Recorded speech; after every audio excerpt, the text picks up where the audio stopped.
Buying a home can sometimes be a very complicated science. There are tons of factors that must be considered before making any kind of decision, like the price, the location, the general condition of the home. Absolutely everything must be accounted for when in the process of purchasing a rental property. One of the things that can have a large impact on someone purchasing an investment property is whether or not it has existing tenants. Purchasing a tenant-occupied property can be difficult and tedious for the property owner and can lead to some disputes. The process is very tricky, but it can still have some benefits, like creating a source of rental income. But there's no need to worry about the process because I'm here to help explain.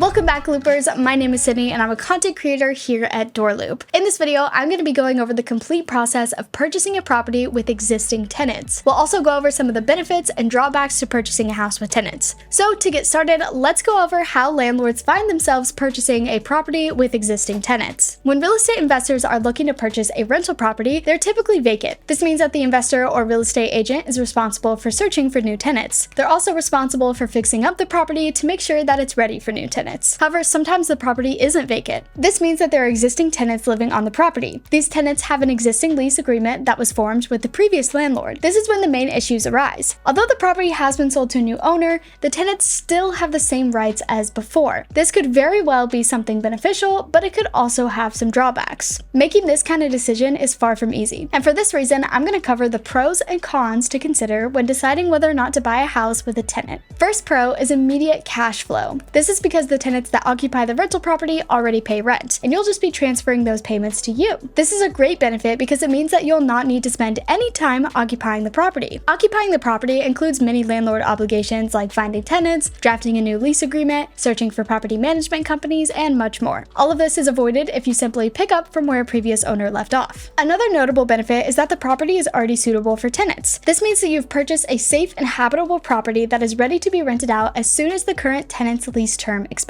So as a new landlord, you probably won't have to repair anything on the property for future tenants. This saves new owners or property managers tons of time and money immediately after purchasing the property. The third important benefit of purchasing a property with existing tenants is that you can have a better idea as how the property performs. What this means is that the new property owner will know a lot more about the logistics of the property that they're purchasing. When an investor is purchasing a property without tenants, there's no guarantee that it'll be an effective cash flow to the investor. However, by purchasing a property that already has tenants in it, the investor knows so much more about the tenant's payment history, how well the property is being taken care of, and how the tenants treat the property and management. This information is extremely valuable as it saves you from having to do all this research on your own. Now for the cons. The first con is removing tenants is not easy. Although most landlords who purchase a property with existing tenants decide to keep those tenants, some may have to remove them and search for others. In these cases, the process is very complicated and can lead to various problems. One of the main roadblocks is the original lease agreement is still legal. This means that all of the terms and conditions of the lease agreement must be upheld by the new landlord. So if the new owner wants to make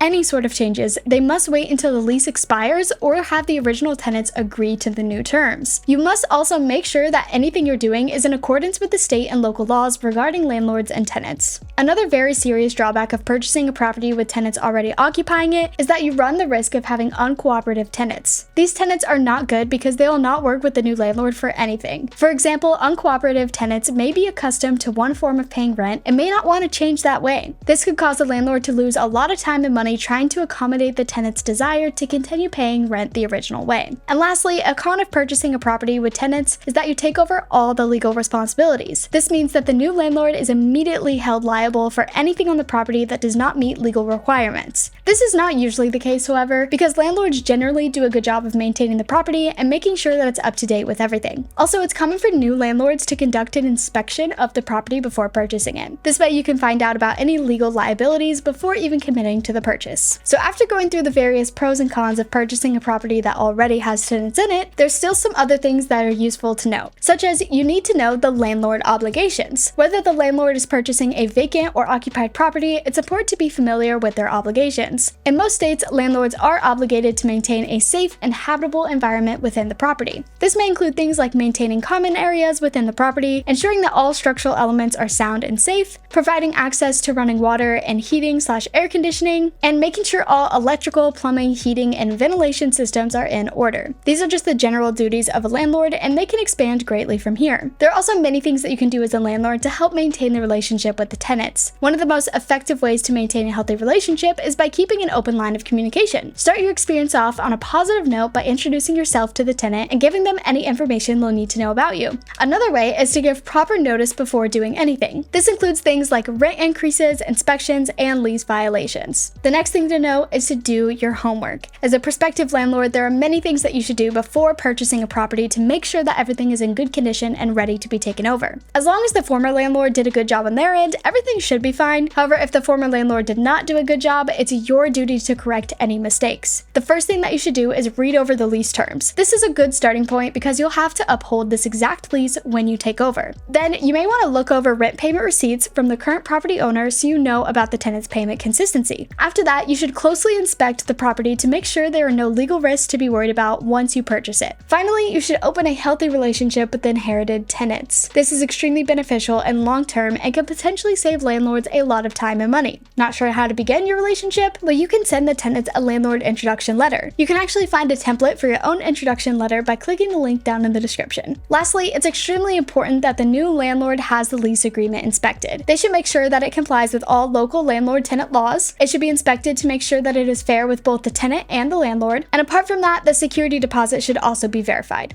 Since it is being transferred to a new landlord, it must show up on the settlement statement. From there, you must ensure that the amount is appropriate and lines up with any local or state limits. Buying a property with existing living tenants in it can be very tricky. There are a plethora of things that must be paid attention to and carry a ton of risks. However, there can also be many benefits associated with it. And for this reason, it's important to carefully make the decision and consider every pro and con before purchasing. Now that is it for today's video. Thank you so much for watching. I hope you enjoyed, and if you did, make sure to give it a thumbs up. Don't forget to hit subscribe, and feel free to check out this playlist for more tips. I'll see you in the next one. Bye!